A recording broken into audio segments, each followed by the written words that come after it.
बाप बेटे रूहुल कुद्दुस के नाम में आमीन। मसीह यीशु में आप सबको सलाम अर्ज़ है। आए मेरे अजीज़ों, हम अपनी बुनियादी बाइबल स्टडी का आगाज़ करते हैं।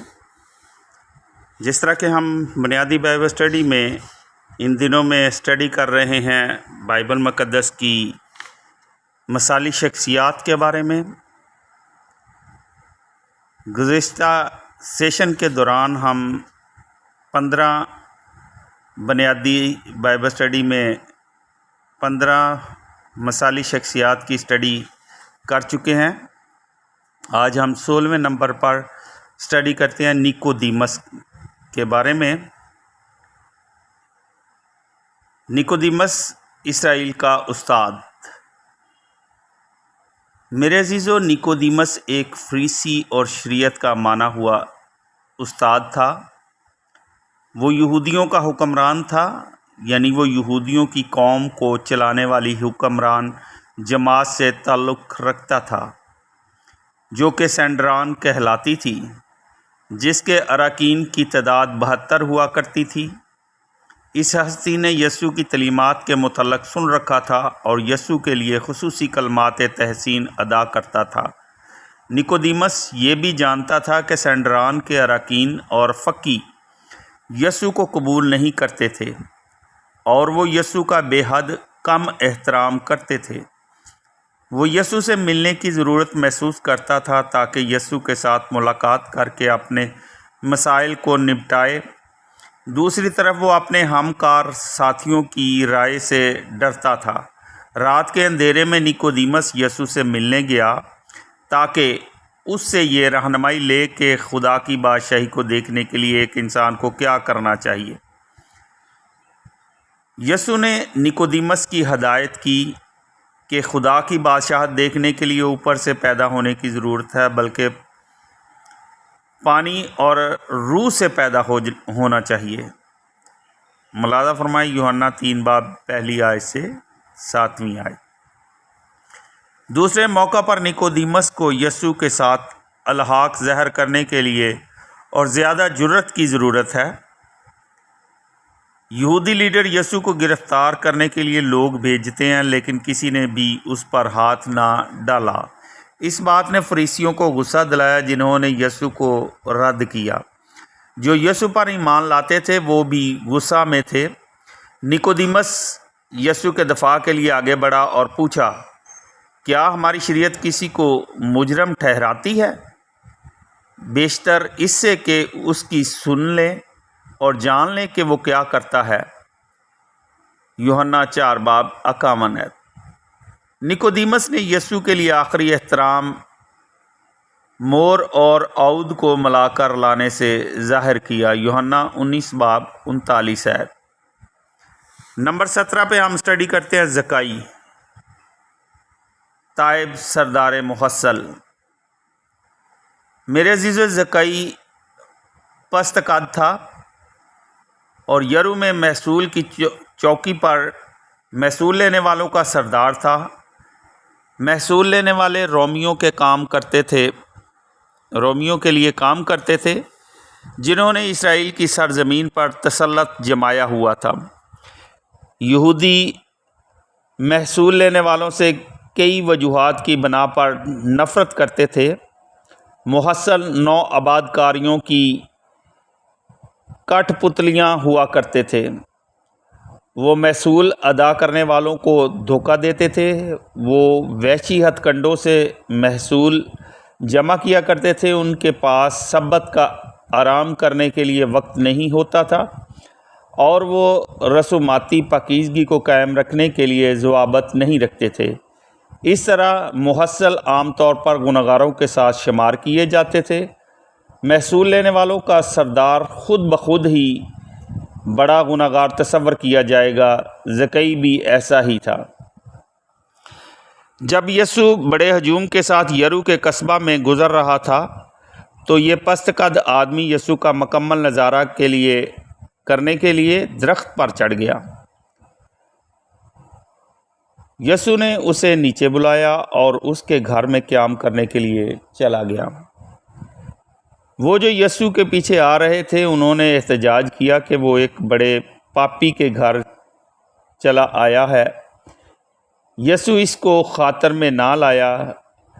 زکئی جو کہ حقارت زدہ تھا، اسے اتنی عزت ملی کہ اس نے اپنی آدھی جائیداد غریبوں کو بانٹی اور جن سے زیادتی کی تھی انہیں 4 گنا ادا کرنے کا ارادہ کیا۔ اس کے اس عزم پر خداوند یسوع مسیح نے اعلان کیا کہ آج اس گھر میں نجات آئی ہے اور کہ زکئی بھی ابراہیم کا بیٹا ہے۔ لوکا 19 باب پہلی آیت سے 10ویں آیت۔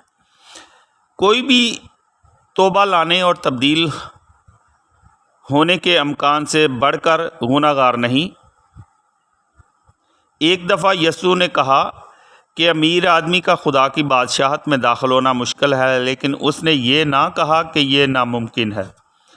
زکئی زیادتی اور دھوکہ اور سردار محصل کی تنخواہ کے ساتھ امیر بنا تھا، تاہم اس نے اپنی زندگی میں ایک موڑ کا اعلان کیا۔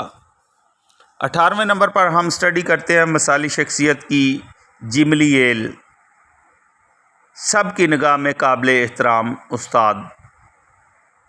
نیکودیمس کی طرح جملیل بھی ایک فریسی رکن سنہدرین اور شریعت کا استاد تھا۔ اس پر متضاد یہ کہ وہ سب کی نگاہ میں قابل عزت و تکریم تھا۔ رسول سنہدرین کے سامنے لائے گئے کہ وہ یسوع کے جی اٹھنے کے بارے میں منادی کرنے سے باز نہیں آئے، اسی لیے ان پر الزام داغے گئے تھے۔ تاہم شاگردوں نے یہ ٹھان لی کہ وہ ہر قیمت پر منادی کریں گے۔ جب اراکین سنہدرین نے یہ محسوس کیا کہ رسول اپنی دھن کے پکے ہیں تو وہ غصے سے اتنے بھر گئے کہ وہ رسولوں کو صفحہ ہستی سے مٹا دینا چاہتے تھے۔ اس نہج پر جملیل نے مداخلت کی۔ اس نے پہلے ماضی کے ان نت نئے خیالات پر مبنی مقدمات کا جائزہ لیا جو خود بخود مٹ گئے۔ تب وہ رسولوں کے مقدمہ کی طرف آیا اور کہا، پس اب میں تم سے کہتا ہوں کہ ان آدمیوں سے کنارہ کرو اور انہیں جانے دو، کیونکہ اگر یہ تدبیر یا کام آدمیوں سے ہے تو برباد ہو جائے گا، لیکن اگر خدا سے ہے تو تم اسے مغلوب نہیں کر سکتے، ورنہ تم خدا سے لڑنے والے ٹھہرو گے۔ انہوں نے اس کی بات مان لی۔ اعمال 5 باب 38 سے 39 آیت۔ جملیل درست تھا۔ رسولوں کا پیغام آج تک زندہ ہے۔ جملیل نے اپنے پر حکمت نصیحت سے کلیسیا کو بچایا۔ سنہدرین عدالت عالیہ نے رسولوں کو جانے دینے کا فیصلہ کیا۔ نمبر 19 پہ ہم بائبل مقدس کی مثالی شخصیات میں سٹڈی کرتے ہیں برناباس، فرزند تسکین۔ میرے عزیزو، یروشلم میں ابتدائی ایمانداروں نے اپنے وسائل ایک جگہ فراہم کیے اور ہر ایک کو برابر طور پر تقسیم کر دیا۔ ایک شخص جو یوسف کہلاتا ہے اسے مثالی قرار دیا گیا کہ اس نے اپنا کھیت بیچ دیا اور رقم رسولوں کے پاؤں پر لا کر رکھ دی۔ اس وجہ سے اس کا نام برناباس رکھ دیا گیا، جس کا مطلب فرزند تسکین ہے۔ نیا نام پانا اہم ہے۔ گزشتہ یوسف کام کی پیروی کے لحاظ سے دوسروں کے لیے حوصلہ افزائی تھا۔ اعمال 4 باب 36 سے 37ویں آیت۔ جب پولس دمشق میں اپنی تبدیلی کے تجربہ کے بعد یروشلم میں آیا تو جماعت نے اسے شک و شبہات کے ساتھ قبول کیا۔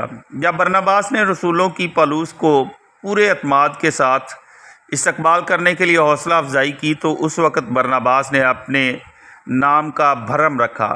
اعمال 9 باب 26 سے 28 آیت۔ مسیحی جماعت انطاکیہ میں پھلی پھولی، جہاں یہودی اور غیر قوم باہم گھل مل گئے تھے۔ وہاں پر برناباس کو یہ جاننے کے لیے بھیجا گیا کہ جماعت کیسی جا رہی ہے۔ اپنے نام کی مناسبت سے برناباس نے انطاکیہ میں جماعت کو خداوند میں وفادار رہنے میں حوصلہ افزائی کی۔ تب وہ پولس کی حمایت لینے کے لیے ترسوس گیا۔ اعمال 11 बाब 22 से 26 आयत। बरनबास ने हमारे लिए एक अच्छी मिसाल कायम की है। नंबर 20 पे हम स्टडी करते हैं तीतस यानी सुलह कराने वाला। तीतस यूनानी नौजवान था जिसे गालबन पौलुस ने तब्दील किया था। सबसे पहले वो पौलुस के साथी के तौर पर ज़ाहिर होता है। जब पौलुस यरूशलेम में अपने नुक्ता नज़र का दफा करने के लिए करता है कि वो जो यीशु के नाम पर बपतिस्मा लेना चाहते हैं उनके लिए मूसवी शरीयत पर मुकम्मल तौर पर अमल करने की शर्त आयद नहीं होनी चाहिए। तीतस नामख्तून था। उस मजलिस में तीतस को खतना कराने पर मजबूर किया गया। गलातियों 2 बाब 1 आयत से 3 आयत। एक वक्त पर पौलुस के ताल्लुकात कोरिन्थस की कलीसिया के साथ सेहतमंदाना ना थे। लोग पौलुस के मुतल्लिक़ गलत बोलते थे और उसकी ज़ात और उसकी तालीम को तहकीर करते थे। इस पर पौलुस ने कोरिन्थस की कलीसिया को सख्त ख़त लिखा। करंथियों के नाम पौलुस रसूल का 2 ख़त 2 बाब 1 से 4 आयत। मेरे अज़ीज़ो उलमा ख़याल करते हैं कि इस ख़त का मतन वो है जो हम करंथियों के नाम पौलुस रसूल के 2 ख़त अबवाब 10 से 13 में पाते हैं। तीतस को ये हुक्म दिया गया कि वो इस ख़त को कोरिन्थस पहुँचाए। दोनों फ़राकीन के दिल में जो बुरे एहसासात थे उनको ख़त्म कराने में वो कामयाब हो गया। तीतस पौलुस के पास वापस आया और ये खुशी की खबर दी कि एक बार सब दुरुस्त हो गया।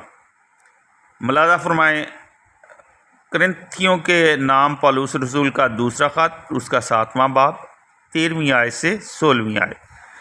तीतस ने सुलह कराने से जो किरदार अदा किया वो पौलुस और कोरिन्थस में कलीसिया के लिए अहम और यादगार है।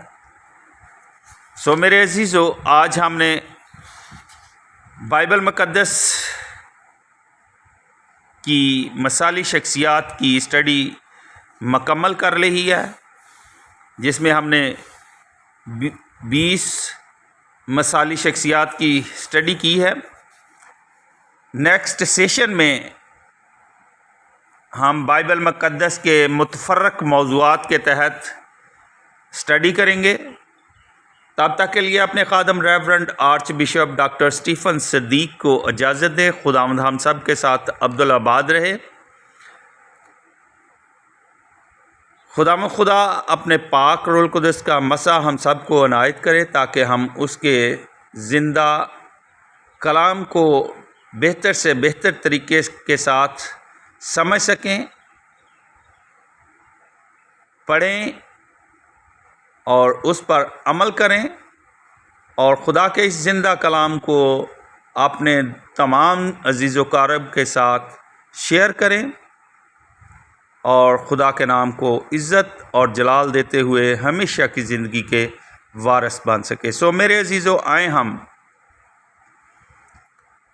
खुदा का शुक्र करें उन तमाम बातों के लिए जिसमें उसने हमारी मदद की और हमको अक्ल दनाई फ़हम बख्शी। खुदा मुझे भी इसी तरह अपने नाम को इज़्ज़त और जलाल देने के लिए इस्तेमाल करता रहे।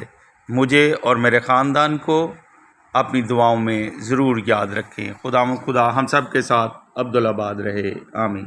खुदा बाप, बेटे, रूह कुदस के नाम से आमीन।